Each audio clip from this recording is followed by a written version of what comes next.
దుర్గాష్టమి, రాబోయేటువంటి విజయదశమి, దసరా శుభాకాంక్షలు. మీ అందరికీ కుటుంబాల్లో విజయదశమి శుభాకాంక్షలతో ఆ తల్లి దీవెనలు మీకు అందరికీ ఉండాలి.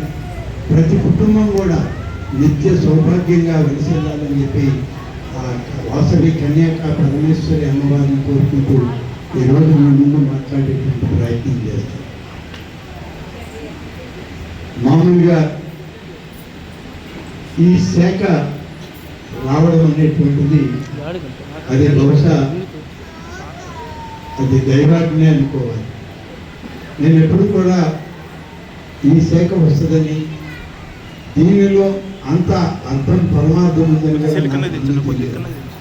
దైవభక్తి, దైవాన్ని పూజించడం ప్రతినిత్యం, దైవ అమ్మవారికి గాజులతో అలంకారం చేయడం అనేటువంటిది మాకు ఆనవాయితీగా వస్తున్నటువంటి సాంప్రదాయం. ఈరోజు తను అక్కడ మాల వేసుకున్నది కాబట్టి రాలేకపోయానని చెప్పి నేను ఇవాళ అక్కడ గుడికి వెళ్ళి అమ్మవారి యొక్క ఆశీస్సులు తీసుకుని రావడం జరిగింది.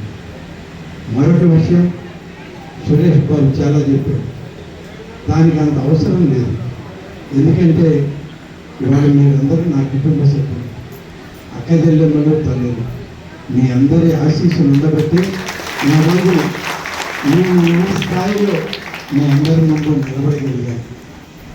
ఆ తల్లి వాసవి కన్యకా పరమేశ్వరి దేవి యొక్క వారి ఆశీస్సులు, మీ అందరి దీవెనలు ఉండబట్టి ఈరోజు ఆత్మకూరు నియోజకవర్గంలో మళ్ళీ శాసనసభ్యులు కావడం, ముఖ్యమంత్రి గారు తన మంత్రివర్గంలో తీసుకొని ఈ శాఖని నాకివ్వడం అనేటువంటిది ఇది అదృష్టంగా భావిస్తుంది.